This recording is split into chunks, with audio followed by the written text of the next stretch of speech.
un espacio dinámico e interactivo, donde tratamos temas muy interesantes y de crecimiento personal. Así es, el espacio de Juan Manuel. De lunes a viernes a las 8 de la noche por aquí, por Twitter. No te lo pierdas, síguenos en todas nuestras redes sociales como @carboneljuan. Te esperamos.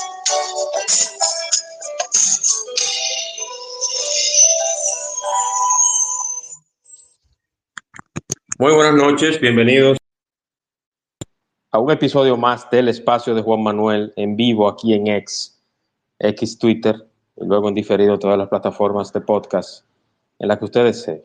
También recordarles que este episodio estará grabado, estará aquí en esta plataforma y luego en las distintas plataformas de podcast en Spotify, Deezer, TuneIn, Amazon Podcast, Google Podcast, Spotify, en todas las que ustedes deseen. Y también recordarles que este espacio está en la plataforma de YouTube 180 grados by Faya Media. Desde enero del 2025 pertenecemos a esa importante plataforma, así que no dejen de ver los episodios que hemos tenido para ustedes. Suscríbanse, denle a la campanita, vean los videos, y no solamente los míos, no, los de todos los talentos que son parte de la grandiosa plataforma 180 grados by Faya Media. Hoy con un tema interesantísimo y un invitado que ya es parte de este espacio. Siempre cuando le he solicitado, me dice, sí, Juan Manuel, vamos a hacerlo.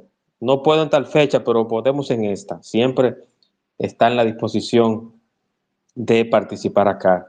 Y hoy con ustedes le tengo el honor nuevamente de presentarles al invitado de esta noche, al ingeniero Osiris de León. Así que bienvenido, don Osiris, a su espacio. Buenas noches, amigo y hermano Juan Manuel. Buenas noches a toda la gente que te sigue fielmente con cada una de estas intervenciones que tú tienes cada día con invitados especiales para tratar temas de interés y de actualidad para la sociedad. Así que mi abrazo fraterno para la doctora Soraya Castro, para Rossini, para Bielka, para Kiko Raymond, para Jack, para Pedro Arias, Benito, Jesús, Wilmer, Ezequiel, César, Gloria, Andrés, Alexander, Jenny, Luis, Helen, Andy, Manuel, Juan Hernández, Mercedes, y creo que solamente se me queda el rinconcito que está por ahí también. Así es que gracias por permitirme conversar un ratito breve con cada uno de ustedes sobre un tema que tiene mucho más importancia de la que nosotros como ciudadanos le damos cada día. El tema del cambio climático, el tema del impacto directo en materia de lluvias torrenciales, de sequías, de incendios forestales, cómo eso impacta nuestra vida diaria en términos de acceso al agua potable, en la cantidad y en la calidad óptima que todos buscamos para temas de salud, para temas de higiene, para servicios básicos en nuestros hogares, para el suministro a los canales de riego que producen los alimentos que consumimos cada día, y cómo esto puede ir representando una preocupación para la población en la medida en que va pasando el tiempo. Y cuando hablamos del tiempo, tenemos que hablar del pasado, del presente y del futuro.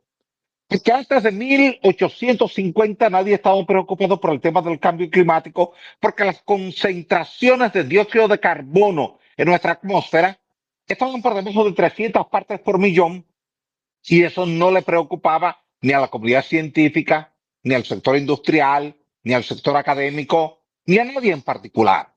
Sin embargo, cuando llegó el año 1950 y nos ubicamos justo a la mitad de esa década, comenzamos a ver algo extraño en la data que se registraba cada día en el observatorio Mauna Loa, en Hawái. Y era que las concentraciones de CO2, dióxido de carbono, que es una molécula que tiene un átomo de carbono y dos átomos de oxígeno, y que siempre lo ha producido el planeta de manera natural, fue quizás, junto con el vapor de agua, la primera molécula que salió a través de la actividad volcánica. Es decir, cuando el planeta Tierra se formó hace 4.567 millones de años, era una masa derretida, fundida, incandescente, inclusive en su costra exterior estaba derretida, Pero en la medida en que el cambio de temperatura fue reduciendo ese nivel de incandescencia en el exterior, se fue formando esa costradura que llamamos corteza terrestre, que en principio era roca derretida y hoy día es roca solidificada y fría, pero esa capa delgada permitía que la masa caliente, derretida, fundida que estaba debajo, saliera a través de ella y se expresara en forma de erupciones volcánicas.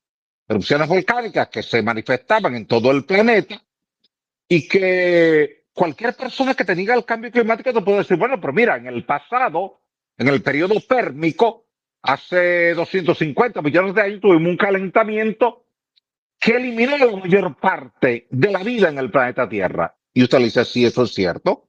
Está documentado con los registros paleontológicos y paleoclimáticos del planeta Tierra. Y alguien más que está en la sala dice, pero también eso se repitió en el periodo Cretácico, cuando desaparecieron los dinosaurios. Hubo un calentamiento global hace 65 millones de años, fruto de actividad volcánica masiva en todo el planeta. Las temperaturas subieron tanto que los animales grandes no encontraban dónde protegerse, salvo algunos que tuvieron la inteligencia de refugiarse en el mar, y por eso ustedes ven algunas especies que hace 60 millones de años eran terrestres, hoy día son marinos, como la ballena, como el delfín y las especies familiares. Pero todo eso forma parte de un debate que quizás se puede ver muy lejos de la realidad que vive el ciudadano cada día, porque mucha gente te va a decir, sí, pero eso pasó hace mucho tiempo y eso no es de interés para la sociedad de hoy, porque eso puede ser discutible si existió así, como lo dicen los registros geológicos, paleontológicos y paleoclimáticos, o si fue distinto. Lo cierto es que cuando uno se acerca ya al ser humano evolucionado, que en principio vivía en las cavernas y que no tenía más combustible que un poquito de leña, que la encendía por fricción entre dos troncos o por golpeo de dos fragmentos de cuarzo, que es dióxido de silicio, y que todos lo hacíamos cuando éramos niños, íbamos al río, veíamos dos piedras de cuarzo, ese cuarzo color lechoso brillante que al golpearlo tiraba chispa y que muchos niños le llamábamos piedra de chispa. Eso lo usaba el hombre primitivo, generaba el fuego y ese fuego emitía algunas concentraciones de CO2 que eran tan pequeñas que el bosque nativo podía atrapar.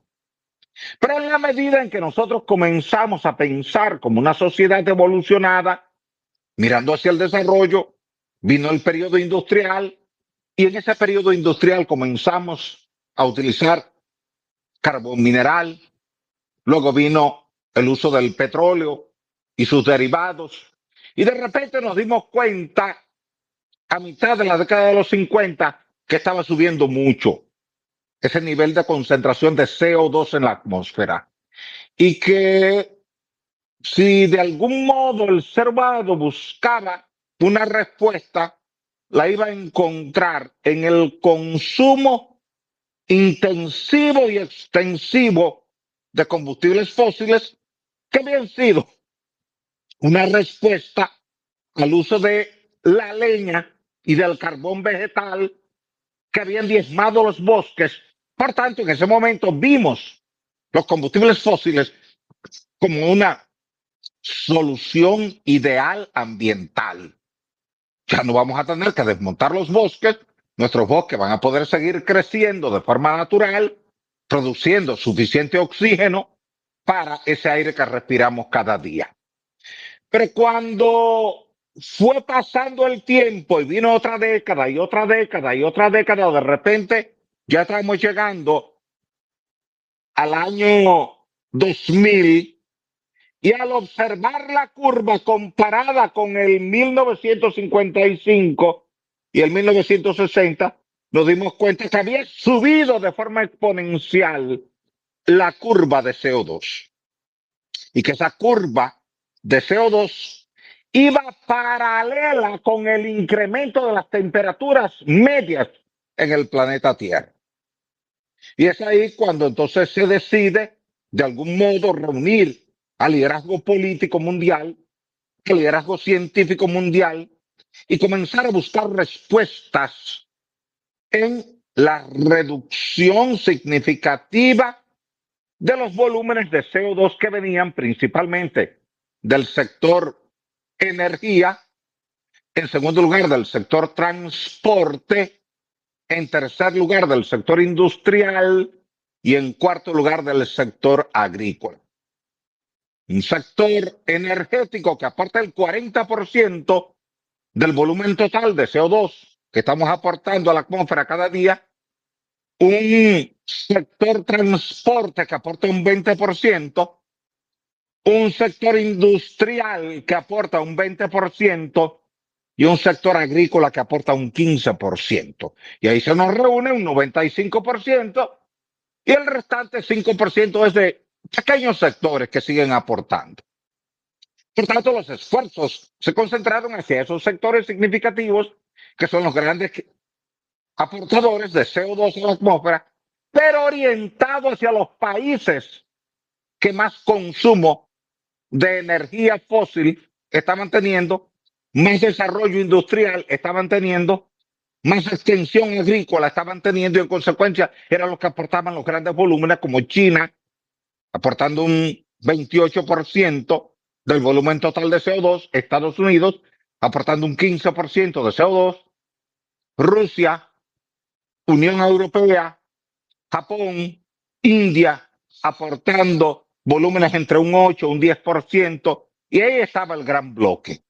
Por tanto, Naciones Unidas crea el IPCC, que es el Panel Intergubernamental para el Cambio Climático, y el panel comienza a reunirse en diferentes partes del mundo para trazar políticas. A mí me tocó, a principios de la década de los 90, asistir a la primera reunión que organizó el IPCC en el Instituto de Pesquisas Espaciales de Sao Paulo, Brasil. En ese entonces no existía el Ministerio de Medio Ambiente en nuestro país, sino Comisión Nacional para el Medio Ambiente, que era una dependencia del presidente de la República, que ese entonces era Joaquín Balaguer. Por tanto, la comisión actuaba como un brazo científico ambiental del presidente Balaguer y todas esas cosas pues llegaban a la comisión y la comisión tomaba decisiones al respecto y se me comisionó a mí para ir a esa primera reunión para tratar la metodología de contabilidad de cada sector industrial, energético, transporte, agrícola en las emisiones de dióxido de carbono. Cuando nosotros comparamos las emisiones que teníamos para 1960, que era 320 partes por millón de CO2 en la atmósfera, y las que tenemos en el momento actual, mayo del 2025, que son 430 partes por millón, vamos a encontrar que el incremento neto anual de CO2 en la atmósfera es de 0.7 partes por millón por año. Y que eso es preocupante a nivel global porque estas altas temperaturas que estamos teniendo, y ustedes la ven hoy día, o sea, el calor que estamos teniendo ahora en mayo es característico de agosto o de septiembre, pero no de primavera. Es propio de la época pico del verano. Y aunque mucha gente te niega el cambio climático, cuando tú chequeas la data, te vas a encontrar que el 2014 marcó un récord mundial en temperaturas. Pero luego eso fue superado por el 2015 y así sucesivamente cada año. El pasado año 2024 está registrado en el momento actual como el año de las más altas temperaturas que hemos tenido en el planeta Tierra en los últimos 2 millones de años. Medidos con data en los glaciares, en los casquetes polares, donde se perfora, se extrae un núcleo de hielo y se somete a datación radiométrica cada centímetro. Y con eso se determina cómo ha ido evolucionando la curva de temperatura y la curva de CO2 en el planeta Tierra en los últimos 2 millones de años. Cuando loteamos todo eso en un eje XY, nos encontramos que el pico está justo en la generación a la que nosotros pertenecemos en nuestra gran mayoría. Los que nacimos después de los años 50, estamos justo en el periodo pico del dióxido de carbono y en tal virtud estamos comprometidos a buscar alguna respuesta a estos altos niveles, porque cuando yo dictaba conferencias sobre este tema, 5 años atrás, 10 años atrás, hablaba de 410 partes por millón, 415, 420, pero estamos ya hoy día en 430 partes por millón. Y la meta que tenía el IPCC era parar esto en 420 partes por millón para que el incremento de temperatura para el 2050 no superará 1.5 grados Celsius en relación a la media histórica. Sin embargo, nos encontramos que ya para el 2024 alcanzamos el 1.5 grados Celsius por encima de la media histórica en el planeta Tierra y se alcanzó 26 años antes de lo previsto.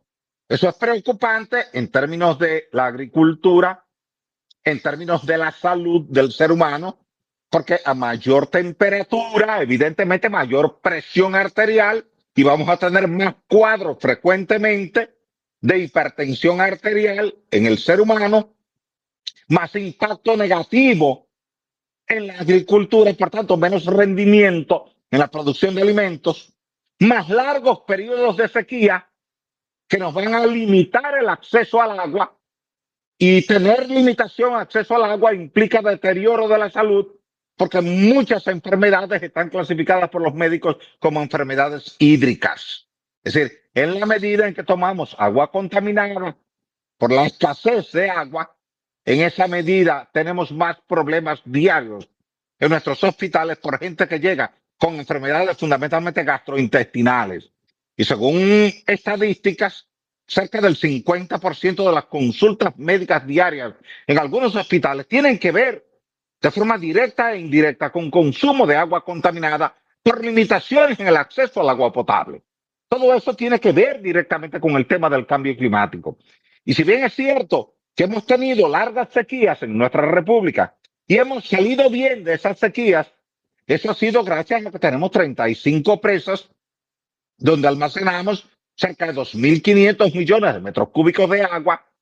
Por ejemplo, el caso de la presa de Tavera, que está articulada a la presa de Mao a través de un canal, pues esa presa le suple 125 millones de galones de agua cada día a Santiago y cerca de 25 millones de galones de agua cada día a Moca, y eso permite manejar de forma razonable el suministro de agua, aunque evidentemente reconociendo que muchos sectores carecen de agua. Igual pasa en Santo Domingo. Santo Domingo recibe desde la presa de Valdesia unos 6.5 metros cúbicos por segundo. Eso equivale a cerca de 140, 145 millones de galones de agua cada día. Fluctúa, varía, dependiendo del nivel que tenga la presión. En el momento actual, la presa de Valdesia está en la cota 142, cuando su cota máxima operacional es la cota 150. Eso quiere decir que tiene 8 metros por debajo de la máxima operacional y tiene 4 metros por debajo de la cota regular operacional de interés para la CAS. Porque la CAS siempre prefiere, por un tema de carga hidráulica, tener el nivel del agua en la presa de Valdesia en la cota 146. ¿Por qué? Porque hay una obra de toma que está en la cota 136, por tanto, de la cota 136 a la 146 tengo 10 metros de carga hidráulica. Y eso permite que el agua llegue con suficiente presión a Santo Domingo como para distribuirla. La otra obra de toma está en la cota 126.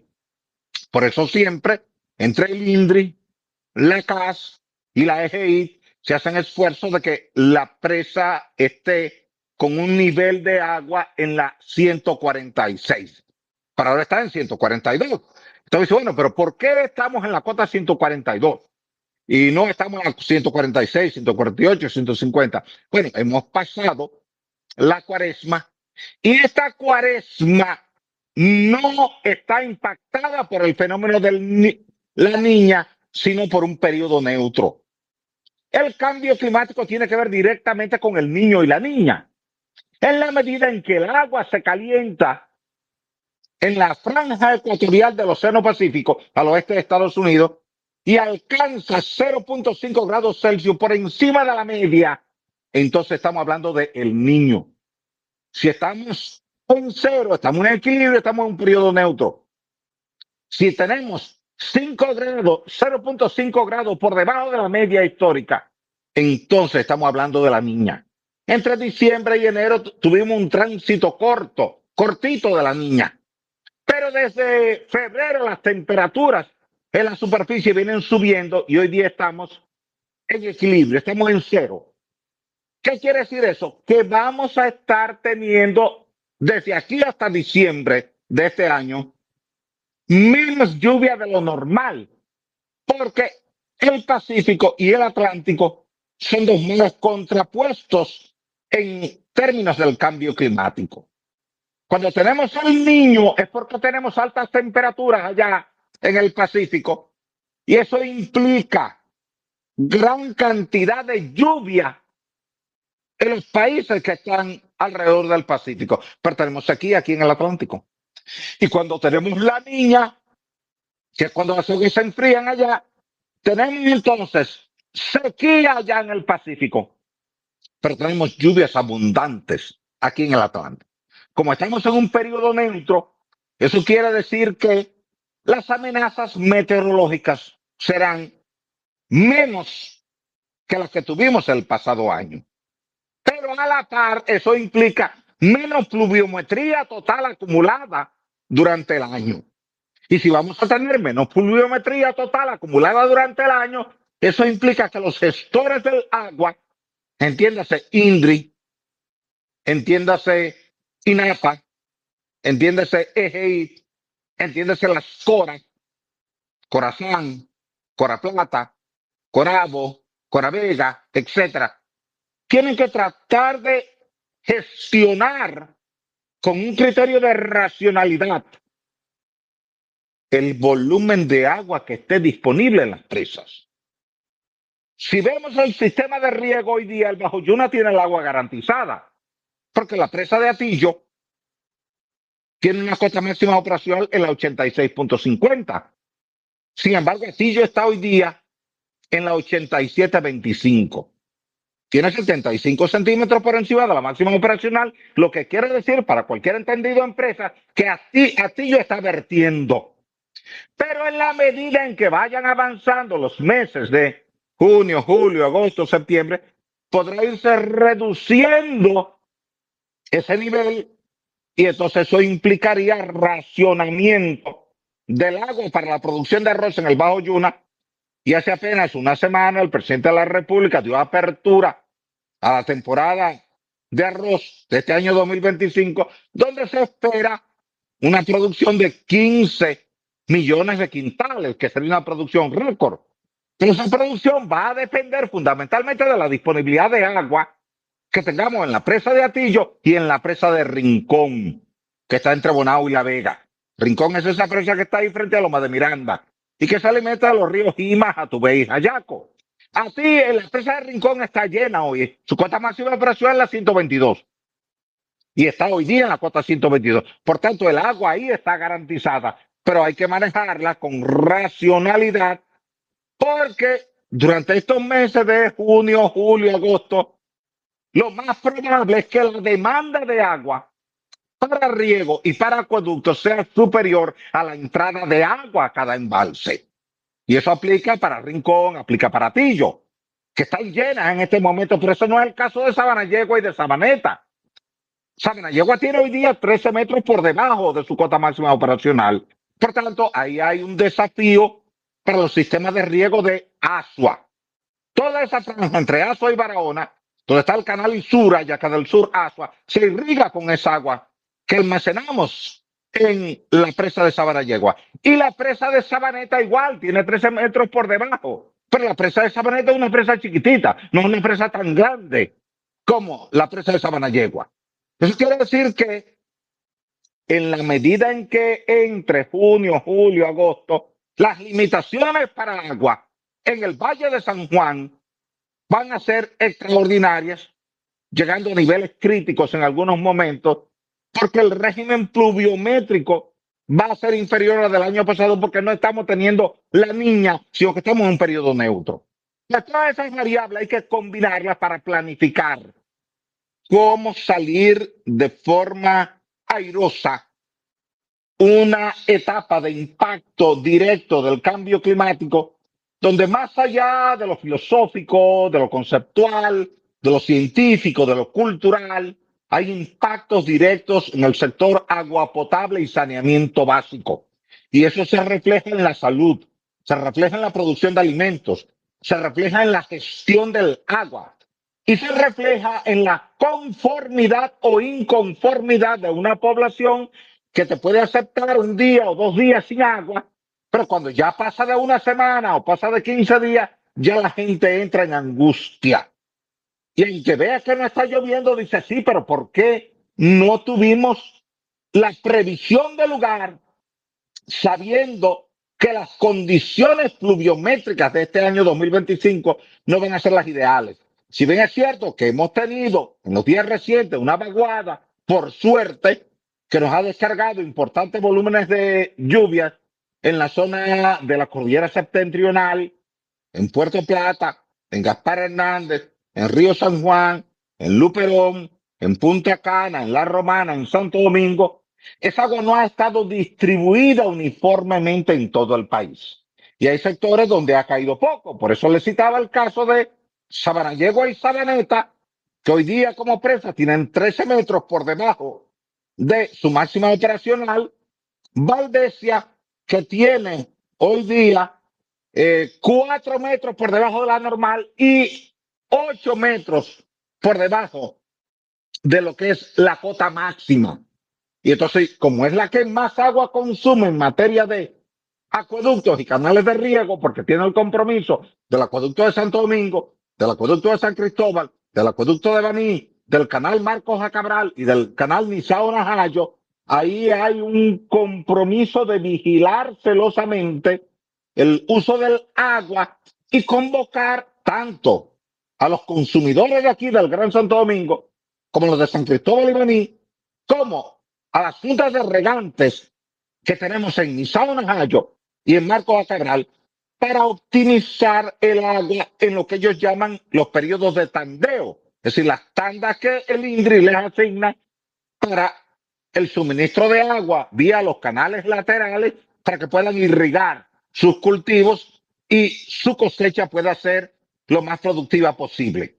Todo eso implica un trabajo conjunto entre la administración pública, los productores agrícolas, los ciudadanos que consumimos el agua, los industriales que tienen que utilizar agua cada día, porque de cara al cambio climático se establecen proyecciones de lo que va a ser la cantidad de lluvia en una determinada región y en otra determinada región. Y nosotros tenemos dos regiones que tradicionalmente son críticas. La región suroeste del país, que va desde Baní hasta el sur profundo, donde apenas nos caen 300, 350 y 400 milímetros de lluvia por cada metro cuadrado, y la línea noroeste, que es la zona que va desde Navarrete hacia Montecristi, donde también caen 300 y 400 milímetros de lluvia por cada metro cuadrado. Diferente a lo que tenemos en Bonao, La Vega, La Cumbre, Piedra Blanca, Villa Altagracia, donde nos caen hasta 3.000 milímetros de lluvia por cada metro cuadrado, pero que las proyecciones para este año van a ser inferiores.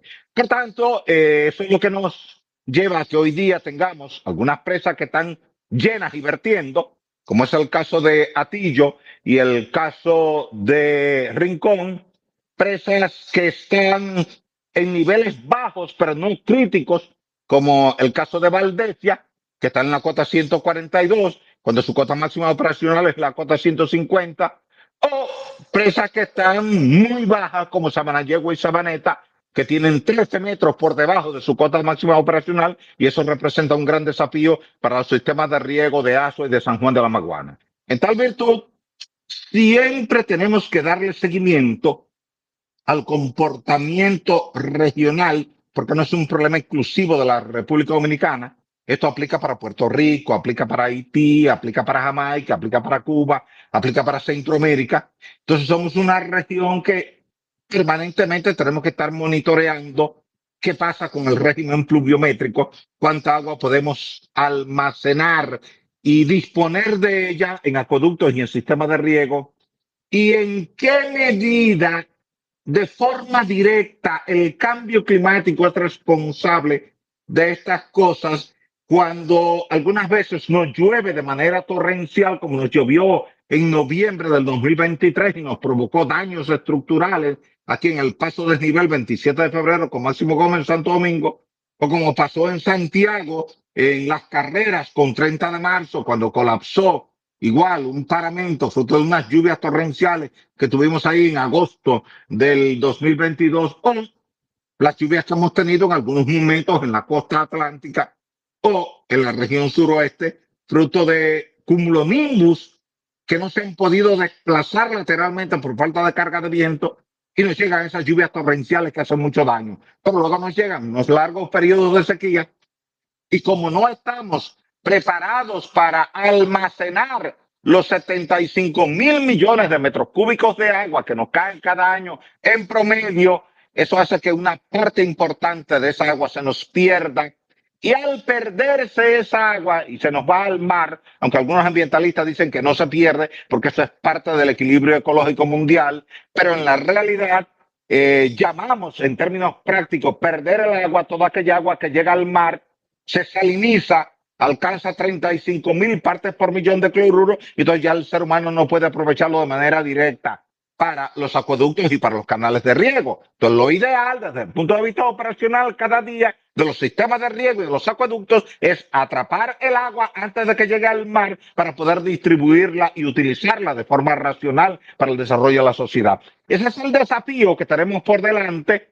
Tenemos que mirar con objetividad esta realidad que tenemos a nivel del Caribe, porque estamos en un periodo neutro ahora. No tenemos ni la niña ni tenemos el niño. Y este periodo neutro se va a estar extendiendo hasta final de año y probablemente hasta principios del próximo año 2026, lo que quiere decir que los meses restantes de este año 2025 tienen que ser meses de administración racional del recurso agua, y que cada vez que tengamos alguna vaguada, como la que hemos tenido en la semana anterior, podamos aprovechar al máximo esos niveles de lluvia. No obstante, que ustedes pueden ver que, aunque tuvimos esas lluvias, algunas presas tienen 10, 12 y 13 metros por debajo de su máxima operacional, lo que quiere decir que a esa presa no le llegó mucha agua, porque en esa cuenca no cayó tanta agua como pudo caer y se midió en algunas otras cuencas.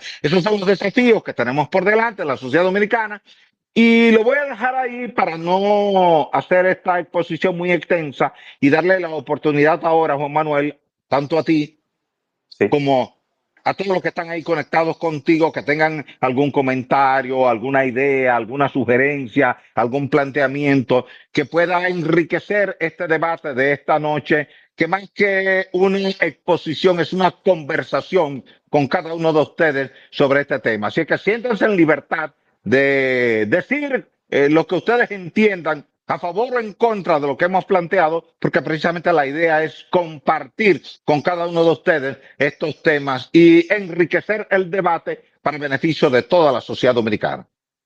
Eso es correcto, ingeniero, y perfectísimo, como usted lo está diciendo. Vamos a abrir los micrófonos para los oyentes que están por acá, pero tengo la primera pregunta y esta sale de mí específicamente. He estado leyendo, ingeniero, porque cuando uno va a tener un conversatorio con usted, uno debe de documentarse, pero yo he leído recientemente, y lo estoy leyendo desde el año pasado, que quizás el cambio climático indirectamente es responsable de que se piense, los científicos de todo el mundo, de adelantar la temporada ciclónica. ¿Eso es correcto o usted cree que a partir del 2025 posiblemente las fechas de la temporada ciclónica cambiarían? Buen tema, Juan Manuel. Mira, yo he escrito algunos artículos en la prensa sobre ese tema. He participado en múltiples programas de televisión y de radio hablando de ese tema, porque si tú observas el calendario de eventos meteorológicos en la cuenca del Caribe, te vas a encontrar que en los últimos 10 años, la temporada ciclónica en el Golfo de México no ha comenzado 1 de junio, ha comenzado 15 de mayo. Ya hemos tenido cerca de 8 eventos meteorológicos con 2 semanas de adelanto. Eso motivó que el año antepasado se llevara una plenaria de la OMM, Organización Meteorológica Mundial, con sede en Ginebra, Suiza, la posibilidad de adelantar la temporada ciclónica al 15 de mayo. Unos estuvieron a favor, otros prefirieron ser más conservadores y para no dar ganancia de causa al discurso del cambio climático, dicen, miren, vamos a buscar una solución salomónica. Vamos a dejar la temporada como está, que comienza el 1 de junio y termina el 30 de noviembre de cada año para el Atlántico, y vamos a colocar una alerta de observación en el Atlántico a partir del 15 de mayo. Si tú chequeas los boletines que ha estado emitiendo el Centro Nacional de Huracanes de la Florida, tú notarás que desde la pasada semana te están diciendo, comienza a prepararte para la temporada ciclónica. Sí, eso es ¿Pero por correcto. qué lo están haciendo de la semana pasada? Porque entienden que a partir ya del 15 de mayo la situación meteorológica puede comenzar a cambiar por las altas temperaturas que tenemos en la superficie del mar. Ya la pasada semana se nos formó un centro de baja presión en el Atlántico al norte de acá de la República Dominicana. Por suerte no evolucionó mucho, pero observa que las temperaturas están más altas de lo normal. Eso genera centros de baja presión y esos centros de baja presión evolucionan a depresiones tropicales. Por tanto, cuando chequeamos los últimos 10, 15 años, vamos a ver que en algunos años hemos tenido un adelanto de la temporada al 15 de mayo y por eso se está discutiendo seriamente y tarde o temprano tú podrás ver que se va a cambiar ese rango. Primero porque todos estamos conscientes de que el ser humano no puede ponerle limitaciones a la naturaleza. No es que el ser humano diga la temporada va a comenzar el 1 de junio y va a terminar el 30 de noviembre. Recuerda que cuando tuvimos el impacto de la tormenta Olga en Santiago, eso fue 11 de diciembre. Y como un niño que había escuchado a su profesor en la escuela 2 semanas antes decir, terminó la temporada ciclónica, de repente hay una tormenta, hay que abrir las 6 compuertas de la presa de Tavera, se inunda todo Santiago, hay un desastre en todo Santiago y su profesor le había dicho en la escuela, hacía ya 11, 12 días que la temporada ciclónica había terminado. O que tú le digas a un niño en la Florida, en Alabama, en Luisiana, que la temporada comienza el día 1 de junio y el día 15 le ponen una alerta a él y a su familia de que viene una tormenta. Y él va a decir, pero todavía faltan 15 días para que comiencen. Entonces, tú quien impone las reglas de juego es la naturaleza. Y la naturaleza nos está dando señales desde hace un buen tiempo de que la temporada debe extenderse desde el 15 de mayo hasta el 15 de diciembre. Lo dejo ahí. Eso es correcto, eso es correcto. Vamos a aprovechar y vamos a preguntarle al ingeniero Ciris de León cualquier pregunta, cualquier comentario, cualquier aporte que ustedes tengan. Este es el momento. El ingeniero Ciris, aunque siempre está a la disposición de este espacio, no está siempre por acá porque es una persona muy ocupada. Así que aprovechemos este momento, vamos a ver quién se anima. Vamos a ver quién se anima. Pero mientras tanto, vamos a ver si se anima una persona. Ingeniero, usted pronto va a tener, no sé si usted lo puede mencionar ya, pronto va a haber un evento interesante en Santo Domingo, precisamente con varios meteorólogos y usted, y van a hablar precisamente de huracanes, de tormentas, de la temporada ciclónica. No sé si puede hablar de ello. Sí, Es un Sí, evento que se celebra cada año, lo organiza el grupo SIN, Noticias SIN. Fernando Hasbun ha estado trabajando intensamente desde hace 6 años, tratando de llevarle orientación e información a la población sobre tormentas, huracanes, terremotos, maremotos. Entonces, cada año organiza ese evento importantísimo. Participa John Morales, participo yo, se invita a algún otro experto norteamericano o suramericano que domine estos temas. Este año también está pautada para participar la ingeniera Ashley Morales, que es especialista en el tema de la sismicidad.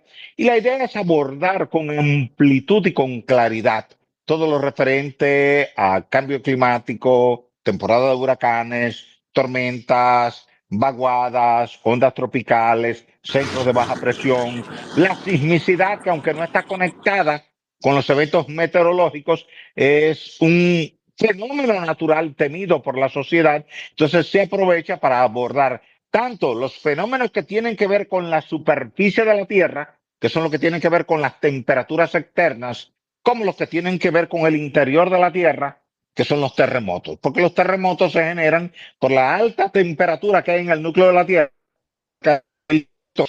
que genera corrientes convectivas magmáticas, mueve las placas tectónicas, se pliegan, se rompen y rebotan cada cierto tiempo y viene ahí el evento sísmico que, dependiendo de que esté en el mar, con poca profundidad y gran magnitud, puede derivar en un maremoto, como el que tuvimos el 4 de agosto de 1946, y los eventos que tienen que ver directamente con la interacción entre nuestro planeta Tierra y la radiación solar, que es el calor externo, así como los médicos que están en línea saben que el cuerpo humano tiene dos calores distintos, uno externo, que es el calor ambiental, y otro interno, que es el calor corporal tuyo.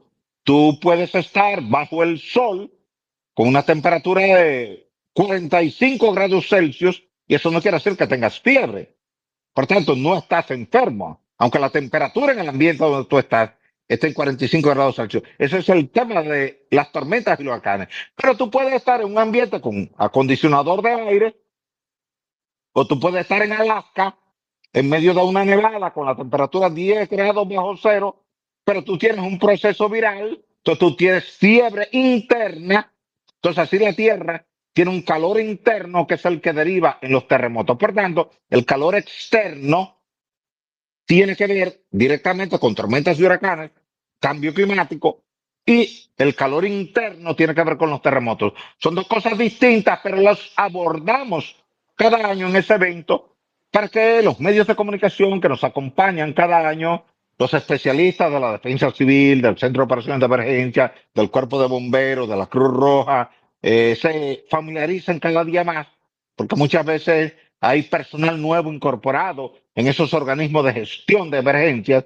para que entonces estén más familiarizados con esto y puedan manejar mejor las respuestas en los momentos de emergencia. Así es que este año será en la Biblioteca Nacional exactamente. y entonces todo el que esté interesado en participar, pues eso siempre se hace a puertas abiertas y se consigue la invitación a través del grupo SIN, que es Servicio de Noticias SIN, con Alicia Ortega y Eso es Fernando correcto. Hasbun. Y Fernando Jacún, correctísimo. Entonces voy con este mismo orden como lo menciono, que me solicitaron la palabra en breve. La doctora Soraya Rosinis, el señor Luigi Sánchez y Nairobi. Vámonos con la doctora Soraya. Bienvenida, doctora. Adelante. Bienvenida, doctora Castro Gibre. Gracias, qué placer, Juan Manuel, tener esta noche al ingeniero Ciris de León. Gracias, Yo doctora. quería de forma particular, ingeniero de León, preguntarle lo siguiente. Aquí en Santiago es muy notorio, sobre todo en el área donde yo vivo, y me imagino que debe ser igual en otras áreas de la ciudad, que cada vez que ocurren lluvias torrenciales, como han estado ocurriendo recientemente, o lluvias que quizás no sean tan torrenciales, vemos un aumento de la turbidez del agua que es realmente preocupante. Y no solamente se trata del hecho de que te daña la ropa blanca, que tú no te sientes a gusto cuando tú ves ese color de agua para todas las actividades que hay que hacer con ella, es que también todos sabemos que cuando hay un aumento del sedimento, o no todos, quiero hacer la anotación de que cuando hay un aumento del sedimento, ese aumento del sedimento evita que los desinfectantes como el cloro actúen sobre los patógenos. Entonces yo quería preguntarle, ¿qué es lo que hay que hacer para evitar o para prevenir que cada vez que hayan esa cantidad de lluvias tremendas que en algunas comunidades o ciudades se asocian a inundaciones, pero qué hay que hacer para que esa turbidez no ocurra cada vez que tengamos ese tipo de lluvias? Excelente pregunta, doctora Castro Gibre. Primero, gracias eterna por usted estar ahí en conexión con nosotros. Y segundo, por enfocar este tema que es tan importante en materia de salud pública y enfocado por usted en su condición de doctora dedicada a la pediatría. Mire, el proceso es el siguiente. Siempre que llueve de manera torrencial en una sociedad donde hay alto nivel de deforestación, la lluvia impacta directamente suelos desnudos.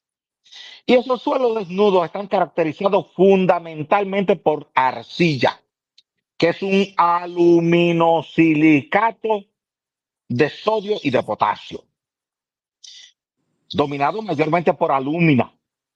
Esa arcilla, que es una partícula microscópica, cuando entra en contacto con el agua, hace un rejuego que es una especie de trampita, hace una trampa. Esa arcilla simula que se disolvió, pero en realidad ella no se disolvió nada. Ella entró en suspensión coloidal. Se efectúa a una fracción tan pequeña, tan pequeña, tan pequeña, que usted la puede pasar por el colador de café de su abuela y ella pasa normalmente por ahí esa arcilla. Por tanto, ahí los filtros casi no funcionan, que son los filtros clásicos. Eso implica tener que trabajar en dos sentidos. Primero, en las colas de las presas, en el caso suyo específicamente, presa de Tavera y presa de Lao, que son las que suplen de agua el acueducto suyo de Santiago, colocar allá una presita de filtración. Esa presita de filtración es una presita de escollera, una presa que se hace con grava en los laterales, en los espaldones y arena en el centro. De forma tal de que el agua que viene muy turbia, porque el contenido de arcilla en suspensión coloidal es muy alto, no entre al embalse. Y ahí podemos retener el 70, 75, 80% de las partículas de arcilla que vienen en suspensión y que nos generan la turbidez, lo que llamamos el TDS, sólidos totales en suspensión. Esa es la primera fase. La segunda fase es que podemos precipitar a la fuerza, a la mala, esa arcilla que está en suspensión colocando un floculante. Un floculante, como el sulfato de aluminio, permite generar cargas contrarias en las partículas. Una positiva, otra negativa, una positiva, otra negativa, una positiva, otra negativa, y se atraen los signos contrarios y esas micropartículas que su ojo no la ve, solamente ve el agua turbia, pero en términos de partículas usted le pone la mano pero no la ve, está ahí, ahora va formando pequeños grumos y precipita y se va al fondo. Por eso los acueductos tienen un área de decantación, donde el agua va lento, va despacio y da tiempo a que esas micropartículas precipiten. Ocurre que a veces, si el acueducto no está preparado para una lluvia y no tiene suficiente sulfato de aluminio, cuando viene tan alto nivel de turbidez, consume todas las reservas que tiene de sulfato de aluminio y ya al acabársele, el agua llega tan turbia como está entrando al embalse y es donde viene el problema que usted cita y que a ninguno nos agrada ese problema, recibir agua sucia en la llave. Por tanto, se necesita hacer dos cosas, doctora. Primero, en la cola de cada presa que alimenta un acueducto, tener por lo menos dos presitas, son una escollera, es como una barrera que usted pone de grava y arena, que actúa como un filtro primario, rústico, artesanal, para que la mayor parte del particulado arcilloso en suspensión se quede allá atrás, porque usted frena la velocidad. Y en la medida que usted frena la velocidad del agua, frena la capacidad de transporte de partículas en suspensión. Por eso cuando llueve poco, el agua no se ensucia mucho. Lo que ensucia mucho el agua es la alta velocidad por una alta crecida que hace el río y en consecuencia toda esa arcilla que va arrastrando de toda esa cuenca entra ahora en suspensión y nos enturbia el agua. Entonces, manejar ese 60, 65, 70, a veces 75% del sedimento allá atrás en la cola de la presa, que no entre donde está la obra de toma del acueducto, y de esa manera manejamos la restante proporción de turbidez con floculante como sulfato de aluminio, pero eso implica que cada acueducto, en este caso suyo, Corazán, tener suficiente reserva de floculante para una situación meteorológica que se le salga a usted de control y que en vez de durar 4 o 5 días, dure 15, 20 días. Es decir, un acueducto tan importante como el de Santiago o el de Santo Domingo debe tener floculante por lo menos para un mes. Porque, ¿qué ocurre, doctora? Que hay un problema de una ley de compras y contrataciones, la ley 340. Y cuando usted consume el sulfato de aluminio que tenía en medio de una tormenta, de un huracán, y tiene que comprar nuevo sulfato de aluminio, compra de contratación le dicen, no, usted no puede comprar de manera directa. Usted tiene que subir una licitación al portal. Y eso va a tomar 45 días. Pero la población no está en disposición de esperar 45 días a un proceso de compras y contrataciones. Entonces eso tiene que llevarnos a una de dos cosas. O tenemos suficiente reserva de sulfato de aluminio en cada acueducto importante para sortear exitosamente una situación meteorológica que pueda durar un mes. O declaramos la situación de emergencia a través de un decreto, se exonera la compra de sulfato de aluminio de ese procedimiento de la ley 340 de compra y contrataciones, se compra de manera directa, rápida y se coloca en el acueducto para tratar inmediatamente esa agua y evitar la turbidez, porque muchas veces la gente que se nos enferma, doctora, nos consume más presupuesto en los hospitales que lo que nos ahorramos en el proceso de compras y contrataciones. Por tanto, yo creo que aquí lo que necesitamos es redefinir el esquema administrativo para ese caso específico, no estoy hablando en sentido general, para el caso de la calidad del agua, y tiene solución perfectamente, pero la solución sería esa que estamos planteando. ¿Contestado, doctor? Muchísimas gracias, ingeniero. Ojalá que alguien que trabaje en Corazán, que le importe Santiago y sus sectores, los diferentes sectores, escuchen esta explicación, porque realmente es tan molesto uno ver y tener que utilizar ese nivel de agua, esa turbidez del agua en estos momentos. Es desagradable. Ojalá, gracias por su explicación y ojalá que alguien esté escuchando No, esto. gracias a usted, doctora, por su inquietud, que es totalmente válida y que la comparto totalmente con usted. Eso es correcto. Vámonos rápidamente, ingeniero, con Rosinis y luego con el señor Luigi Sánchez. Rosinis, bienvenido, adelante.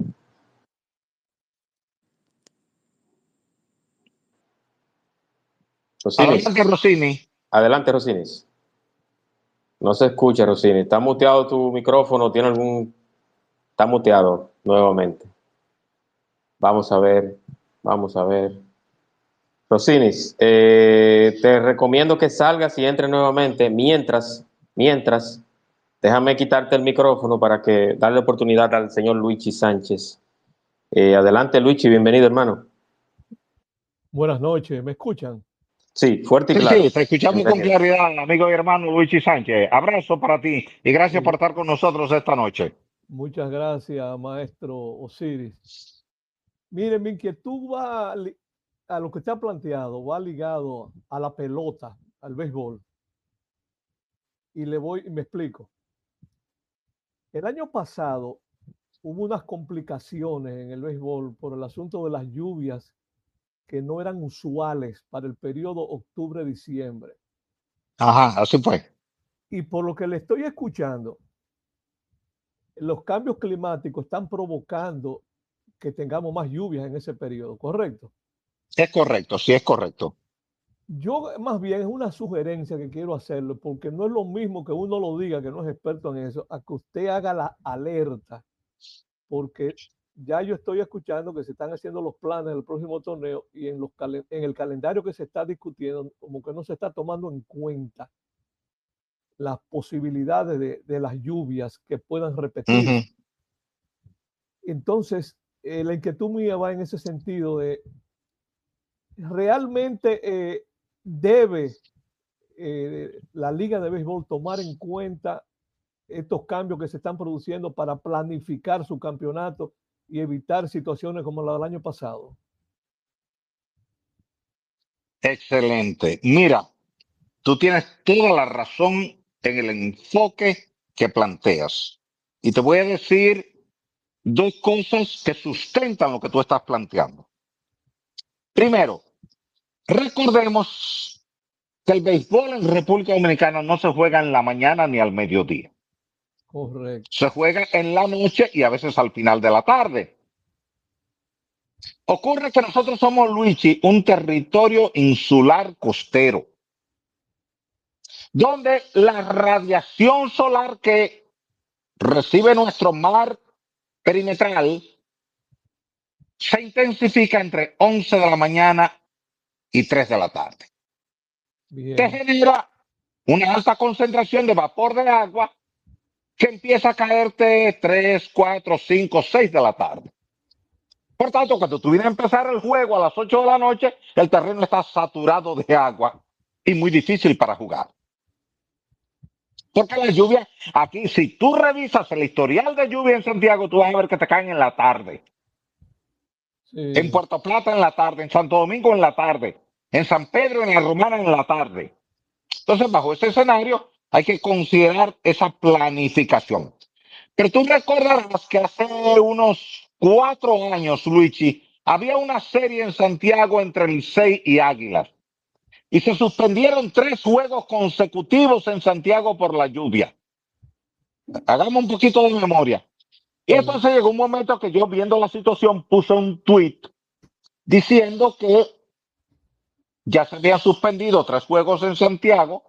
Y como el reglamento establece que si se suspende un juego en una determinada sede, se reprograma para la misma sede, entonces reprogramaba para Santiago, pero las condiciones meteorológicas eran adversas en Santiago, pero eran favorables, Luigi, en Santo Domingo. Santo Domingo no estaba lloviendo, y en Santiago sí. Y era una serie final, y desde ahí el equipo ganador tenía que viajar a México a la Serie del Caribe. Entonces yo dije, miren, apenas están faltando 4 días para iniciar la Serie del Caribe en México y todos los equipos tienen que estar presentes al iniciar la serie. Si queremos llegar a tiempo, vamos a tener que mover la sede de ese juego de Santiago a Santo Domingo, porque en Santiago ha estado lloviendo estos 3 días, sigue lloviendo hoy y va a seguir lloviendo mañana, pero en Santo Domingo no ha llovido, ni va a llover hoy, ni va a llover mañana. Hubo mucha gente que, como tú comprenderás, Luis, me acabó. Me insultó que yo era un fanático liceísta y que yo estaba en contra de las Águilas, que yo no conocía el reglamento, que el reglamento establece que el juego tiene que jugarse en la sede donde se suspendió por lluvia. Yo decía, mire, yo no soy experto en béisbol y todos lo saben.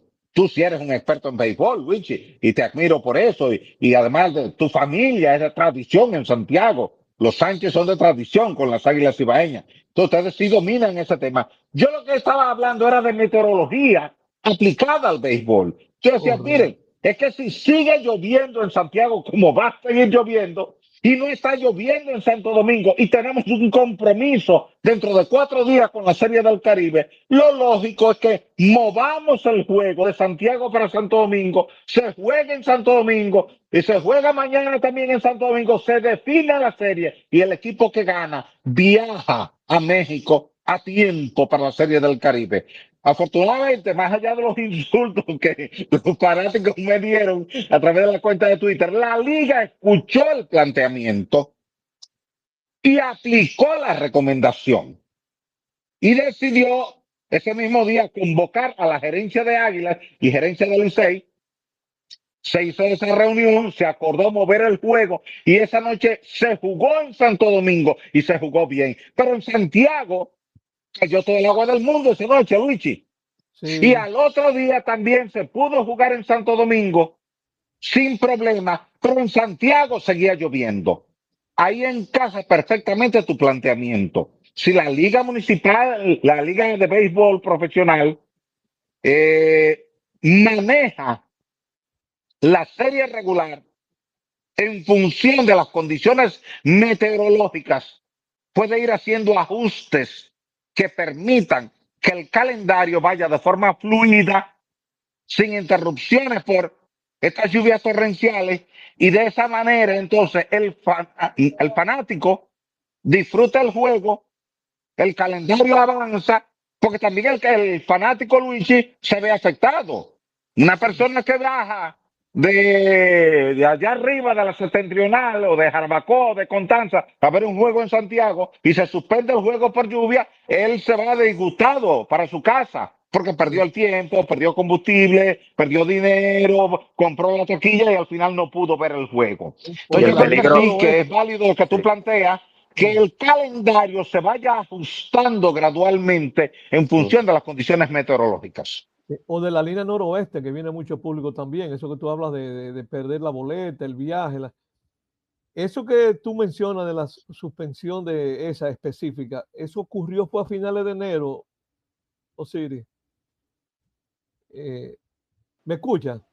sí, Sí, sí, sí, te estoy escuchando, Sí, estoy aquí en línea. eso ocurrió a finales de enero porque fue en una serie final, recuerdo perfectamente, y hubo que jugar un doble juego en Santiago también Sí, para, yo para voy a buscar a recuperar. ver la fecha, cuándo fue, pues está en los tweets, está Sí, un porque tweet que yo puse. las series finales siempre son a finales de enero, y yo recuerdo que fue una final, y después de ese doble juego hubo que jugar en la capital, y de ahí para el aeropuerto al viaje a la Serie del Caribe. Recuerdo eso perfectamente. Que era en México la Serie del Caribe. Sí, no, bueno, no lo recuerdo exactamente, es Yo voy a posible. buscar el tweet y te lo voy a compartir o se lo voy a compartir a Juan Manuel, ese tweet, y el anuncio que hizo la liga ese mismo día de que estaba convocando a los dos, a la gerencia de los dos equipos para entonces tomar decisión y se movió el juego de Santiago a Santo Domingo y se jugó. Y al día sí. siguiente también se jugó en Santo Domingo porque no estaba lloviendo en Santo Domingo, pero en Santiago seguía lloviendo. Ok, No, sí, Entonces ahí es para concluir. importante tomar en consideración la proyección del tiempo meteorológico para fines de la planificación de la serie de juegos. Correcto. Ya para concluir, reiterar, Osiris, que sería bueno, incluso si tú lo consideras del lugar, que hasta tú tengas un contacto, porque con la misma liga, estamos en mayo Uh -huh. y va a avanzar el año y la liga va a tener el tiempo encima, si vienen a tomar las previsiones ya con el campeonato encima. Uh Es -huh. para que se hagan las cosas con tiempo, ¿a qué me refiero? Esa es la idea. La Y idea que de tú Juan hagas la Manuel con advertencia, este que hagas la, programa hoy es este. correcto, y que hagas la advertencia con tiempo. Pues muchas gracias, ingeniero, un placer. Gracias a ti, Luis, por la cortesía de estar con todos nosotros esta noche. Buenas Gracias. noches. Agregando lo que dice Luigi, no se me vaya. Yo quisiera agregar y agradecer que tocaste ese punto, porque yo siempre he tomado eso como consideración, eso que dice el señor Luigi Sánchez, y lo que mencionó también el ingeniero Siris, que cada temporada yo veo que siempre en los distintos lugares, por ejemplo, en San Pedro, en San Francisco, en Santiago, en Santo Domingo, en La Romana, se presenta un periodo lluvioso y yo a veces me pregunto, ¿y es que en la Liga de Béisbol no hay un departamento de personas que verifiquen el clima? Porque eso existe en muchos Uh deportes -huh. profesionales, en muchas partes del mundo. MLB, no lo sé, voy a hablar de mi ignorancia, pero debe de tener una persona que su trabajo sea verificar el clima en los distintos estadios, en los 30 equipos de Estados Unidos. Entonces, no sé, o sea, debe de ya de pensarse, así como se hizo con el COVID, un equipo que todos los equipos tenían su médico para el tema de los contagios y todo Uh eso. -huh. Luego, ahora se está haciendo, que el ingeniero Siri me podrá corregir ahí, una evaluación estructural y sísmica a los estadios, pero que Sí, también yo se haga. he planteado eso en las últimas 3 semanas.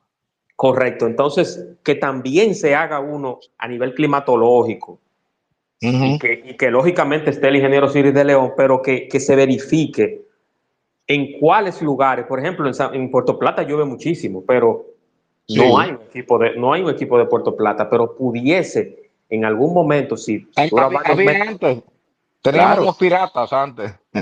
sí, Pero sí, eso era Piratas en del verano. Atlántico. Eso era en verano. sí. Ellos, Era de aspiran, verano ese, Luigi. Ok.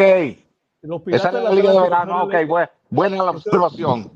ellos están aspirando a pelota de invierno, y ese es otro tema, que hay gente que dicen que eso es un peligro, darle una franquicia de invierno. Yo no sé si eso ha cambiado con la lluvia en invierno en Puerto Plata, o si eso se mantiene igual, Sí, en pero el había uno, 2016 tuvimos todo noviembre con una sola lluvia en Puerto Plata.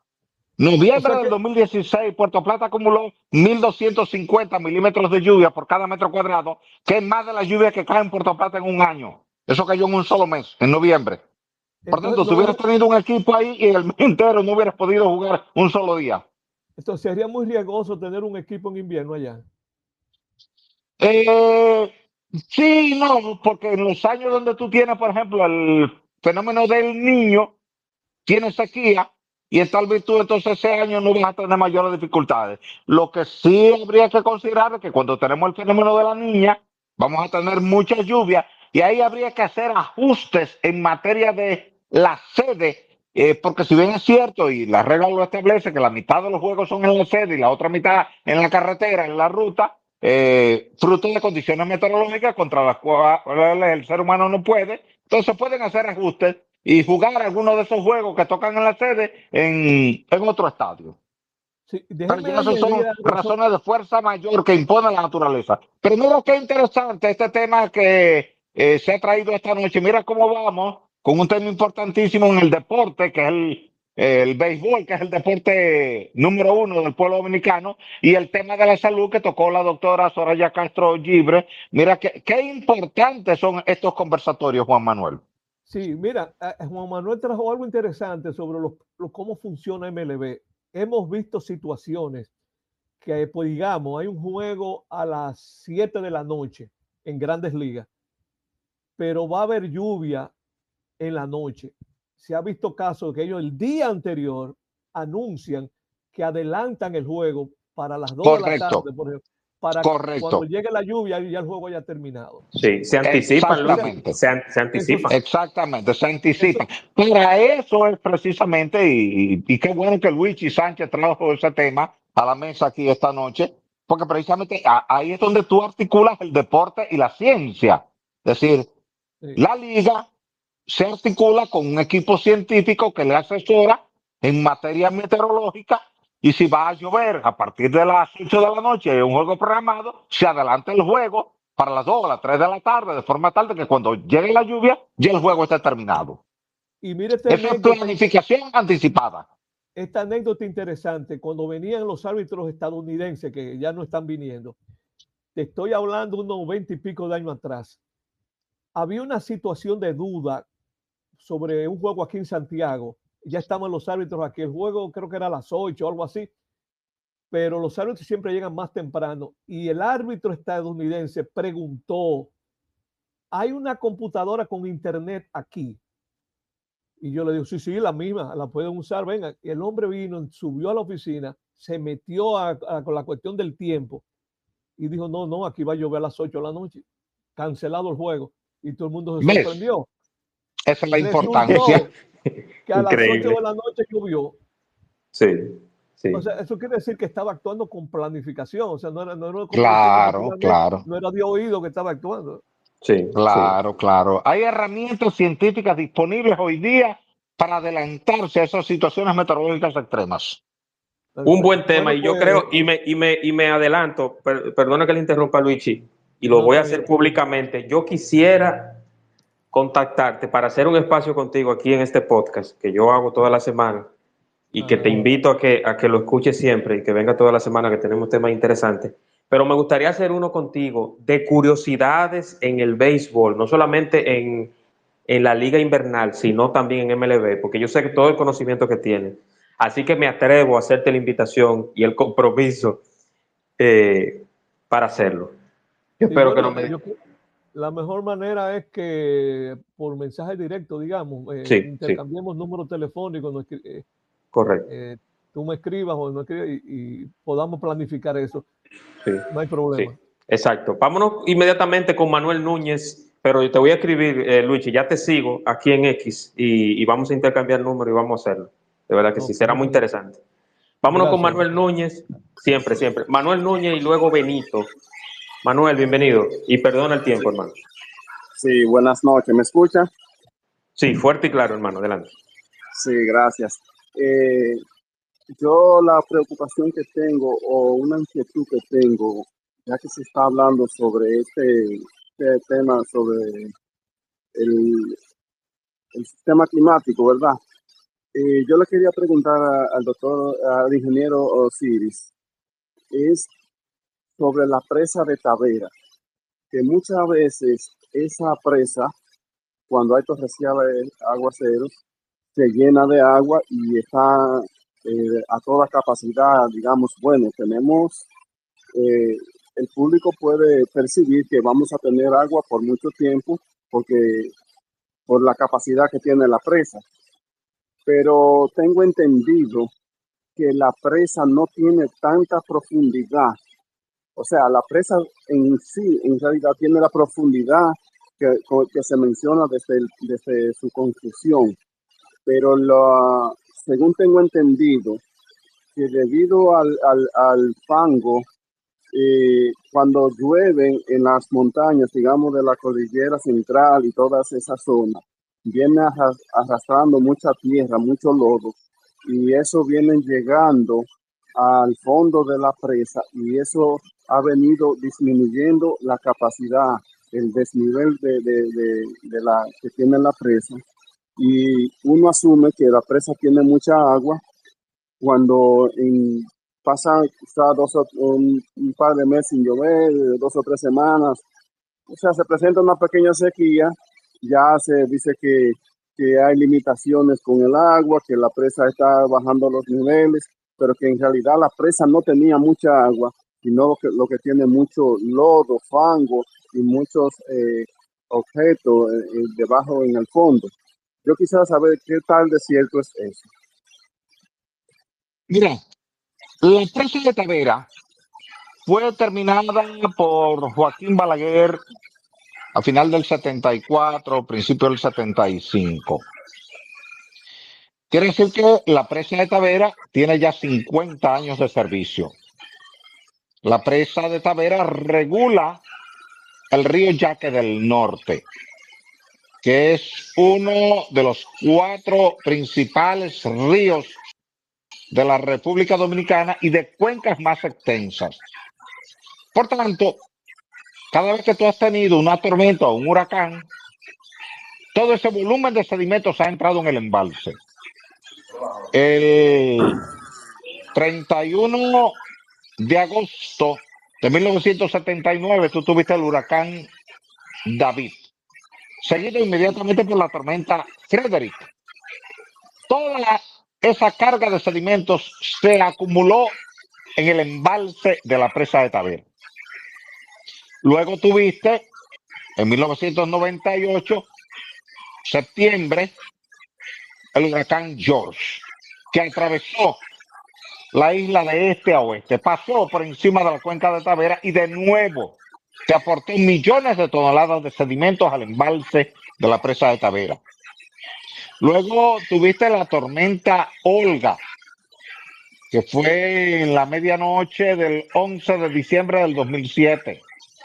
Y ahí te entraron cerca de 5.300 metros cúbicos por segundo como crecida máxima, la PMP, que generó la cuenca, y todos esos sedimentos, millones de toneladas, entraron ahí.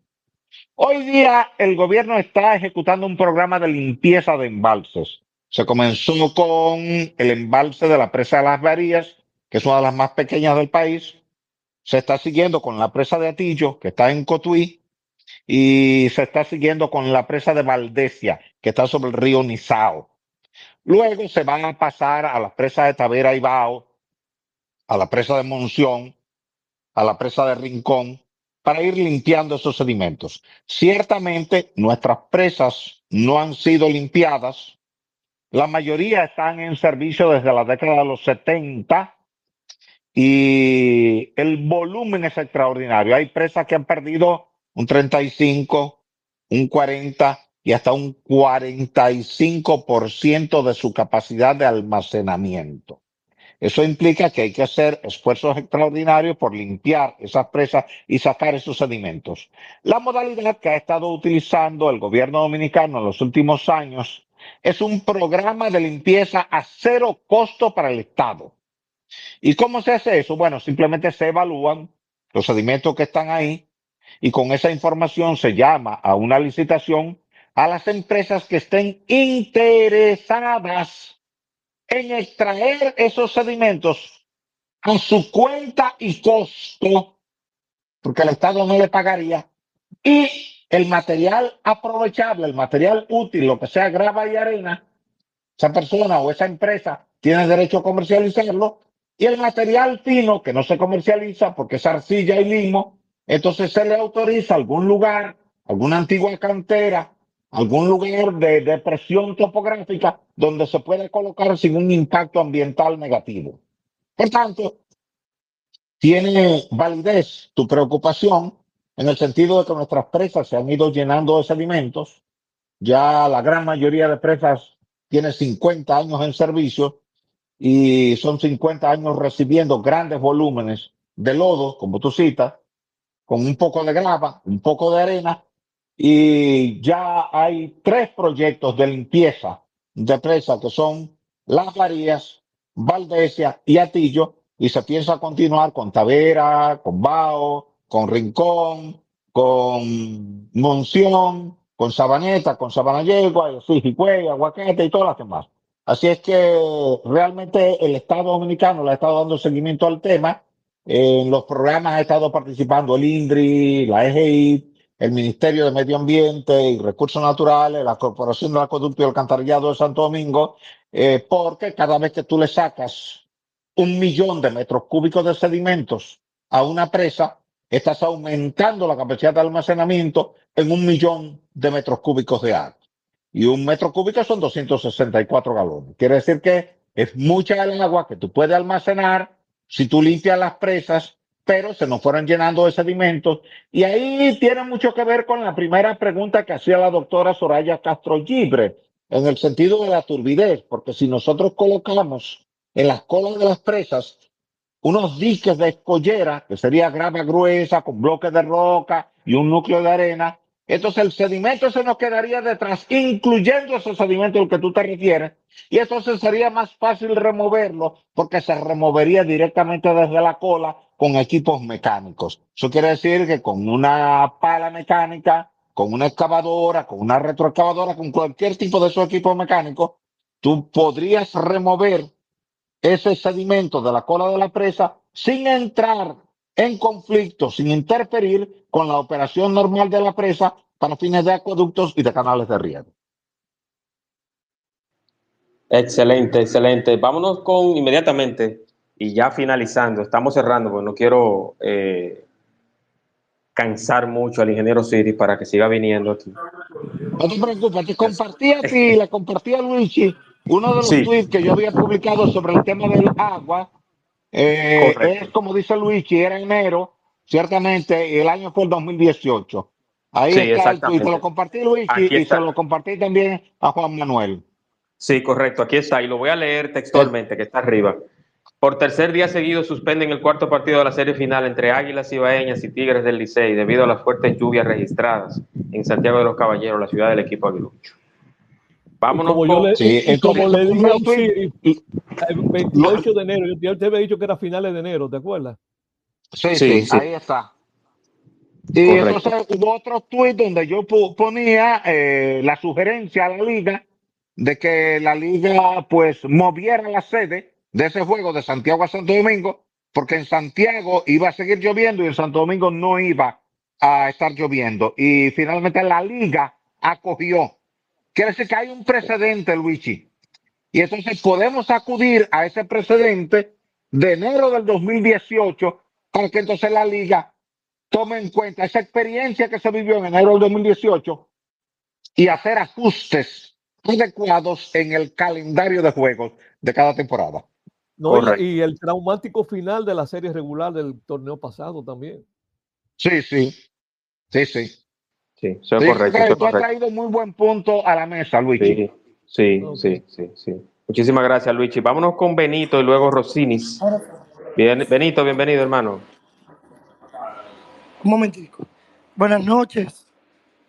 Buenas noches, Buenas Benito. noches. Gracias por estar con Buenas nosotros. noches, don Osiris de León, Juan Manuel. Gracias por este espacio tan importante con un experto que se está disfrutando el país. Don Osiris de León, Gracias, Benito. le habla un mocano. Don Osiris, yo le voy a hablar del tema agua Ok, que ha pasado aquí en esta provincia. Esta es una provincia secana, donde recibimos el agua de la presa de Taveras. así es correcto. Entonces, ha pasado unos fenómenos en los últimos días. Bueno, que la provincia fue declarada de emergencia.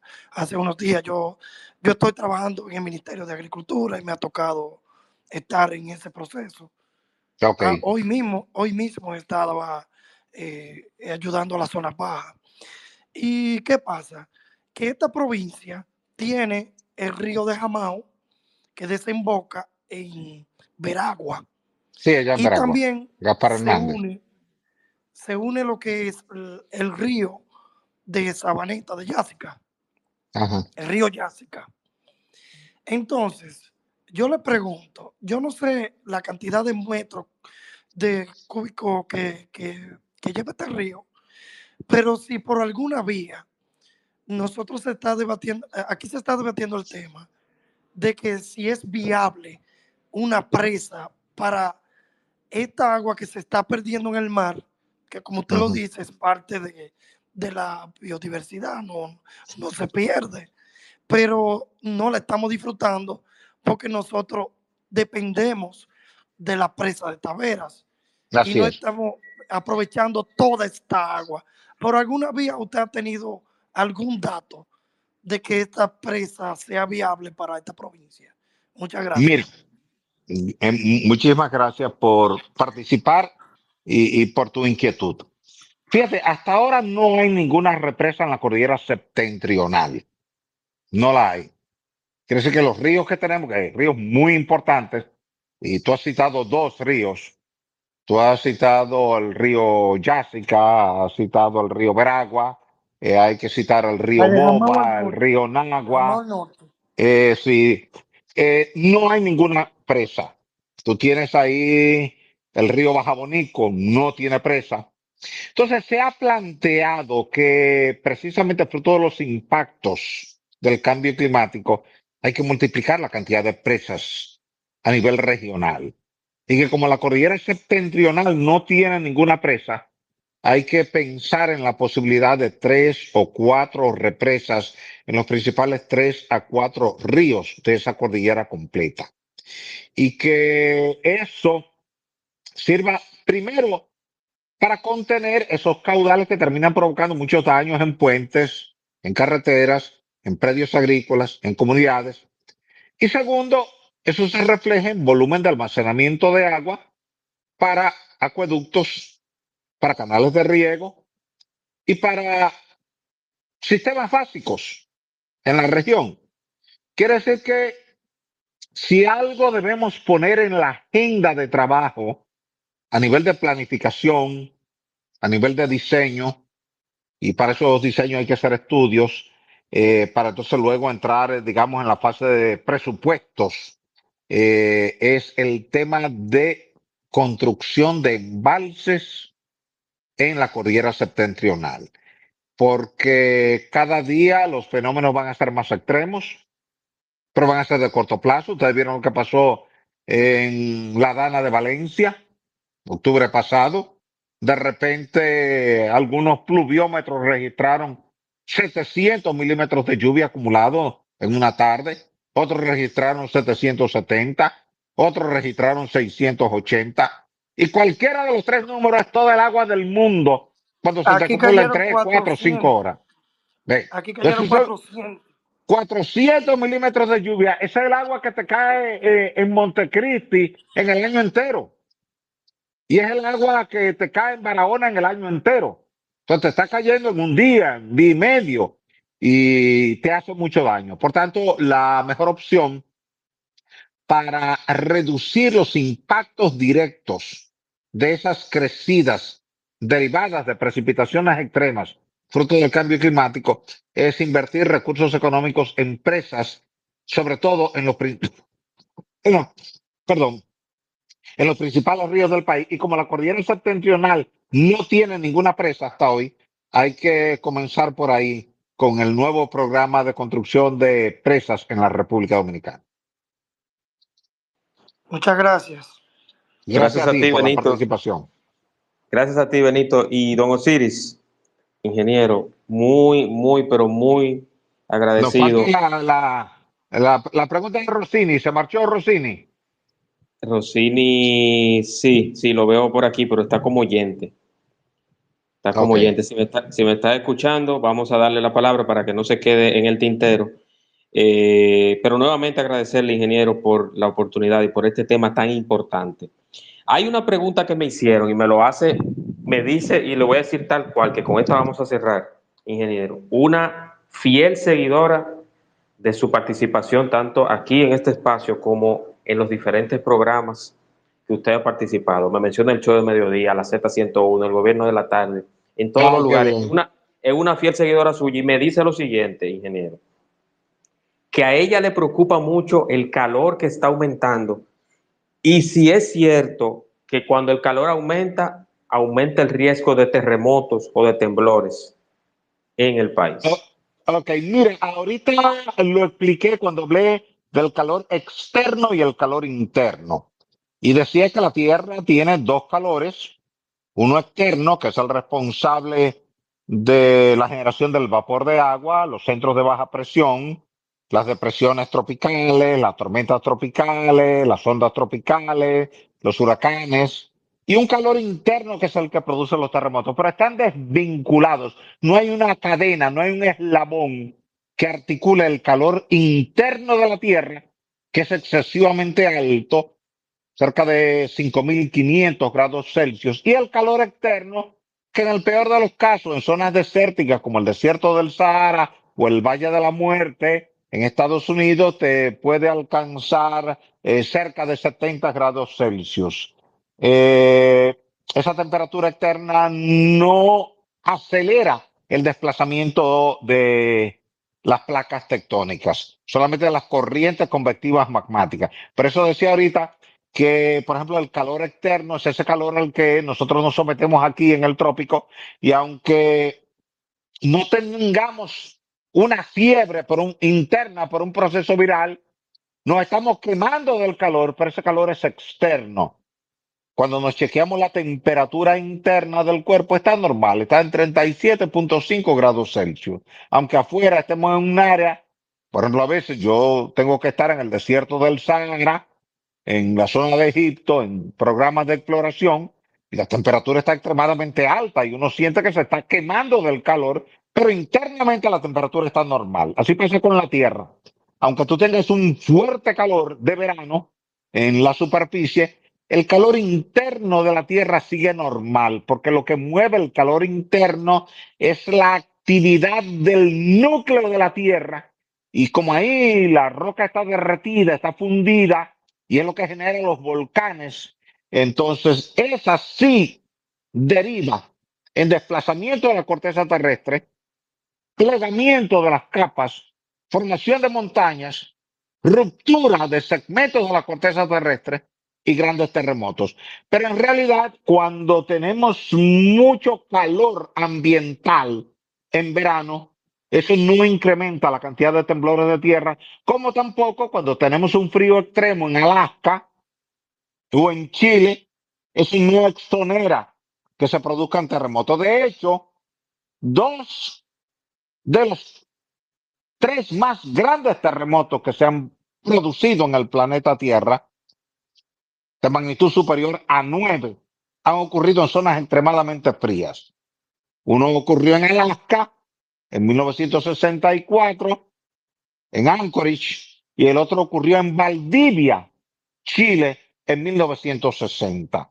Quiere decir que zonas tan frías como Alaska o como el sur de Chile, pues han tenido grandes terremotos, no obstante las bajas temperaturas, y zonas tan calientes como el desierto de Sahara, hay franjas intermedias donde no ha temblado la tierra en 100 años.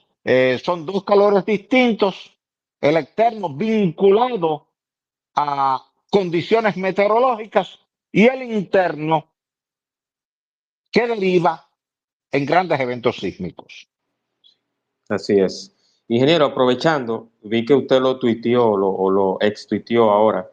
En el mar Mediterráneo, hubo un Así es. potente terremoto hace poco. Sí, magnitud 6, reportaron algunas cadenas, otros 6.1. Es justo el borde de contacto ahí en Heraclión, entre el mar Mediterráneo y el mar Egeo. Pues, y aunque el mar Egeo es una parte del mar Mediterráneo, evidentemente, ya desde ese archipiélago de islas griegas, le llamamos ahí mar Egeo. Justo ahí, es como aquí cuando o hablamos del Atlántico y el Caribe.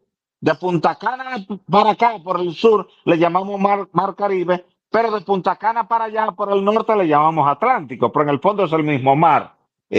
Allá estamos hablando de que es el mismo mar Mediterráneo, aunque tú tienes ese segmento que lo llaman mar Egeo. Justo ahí tuvimos hace un rato un evento sísmico de magnitud 6 muy fuerte. Se sienten esos territorios insulares. Afortunadamente, esos territorios están caracterizados por roca caliza de buena calidad y entonces los daños son mínimos porque no se produce un efecto de amplificación del espectro sísmico, diferente a lo que ocurre en Santiago, en La Vega, en Bonao, en San Francisco de Macorís, en Salcedo, en Tenares, en Villatapia, en Moca, que tenemos suelos arcillosos, son suelos flexibles, y entonces cuando esos suelos son tan flexibles, la onda sísmica de corte se amplifica, genera grandes fuerzas y termina dañando las estructuras. Pero ciertamente hoy hemos tenido ese fuerte evento sísmico, una señal de recordatorio para toda la sociedad de que a lo largo de los cinturones sísmicos siempre se está liberando energía elástica en mayor o en menor magnitud y que en cada territorio de eso debíamos tener una microzonificación sísmica que nos oriente dónde construir estadios, dónde construir escuelas, dónde construir hospitales, dónde construir iglesias. Es decir, las estructuras sensibles, que son las que albergan mucha gente, de forma tal de que el día que nos sorprenda un evento sísmico de gran magnitud, pues la gente no resulte lastimada por el colapso de estructuras. Correctamente, correctamente. Y nuevamente, ingeniero, agradecer su presencia por acá. De verdad que siempre, siempre tenerlo por acá es un episodio, un espacio de enseñanza. Se aprende muchísimo con usted y de verdad que Gracias, ya, Juan Manuel. Y gracias a don toda Osiris, la gente que nos ha acompañado esta noche y que han hecho aportes correcto. tan extraordinarios, tan precisos, tan buenos para este debate de esta noche. Así que Así nuestro es. agradecimiento eterno a cada uno de los distinguidos profesionales que gozan de nuestro cariño, de nuestro afecto y de nuestra admiración por su participación enriqueciendo este conversatorio de esta noche. Eso es correcto, eso es correcto. Agradecer nuevamente a Soraya, a la doctora Soraya, a Benito, a Luigi, a don Luigi Sánchez, a todos los que están por acá. Agradecer también a Jesús, a Andrés, a Bielka, a Pablo, a Ana Logroño, a Jacqueline, a Manuel, Miguel, Full Barba, David, Juan, Máximo, James, Javier, Ricardo, Mayobanex, el Cibao, el Bu, Jenix, Luis Eduardo, Manuel, Rafael, Darling, Luis, Rossini, que estaba por aquí, no lo veo, y Antonio. Y lógicamente, y de manera especial a mi invitado, el ingeniero Osiris de León. Ingeniero, usted sabe Gracias, Juan que Manuel. todo el aprecio que le tengo, usted sabe todo el Yo aprecio que sé le que tengo. sí. Y mi gratitud hacia ti y hacia el público por ese cariño, ese afecto, ese respeto y esa oportunidad que nos da de conversar contigo y con todos ellos. Así es, muchísimas gracias. Y recuerden, nos escuchamos nuevamente el jueves aquí en el espacio de Juan Manuel con otro invitado especial y otro tema interesante también. Buenas noches, hasta la próxima. Chao, chao. Hasta la próxima.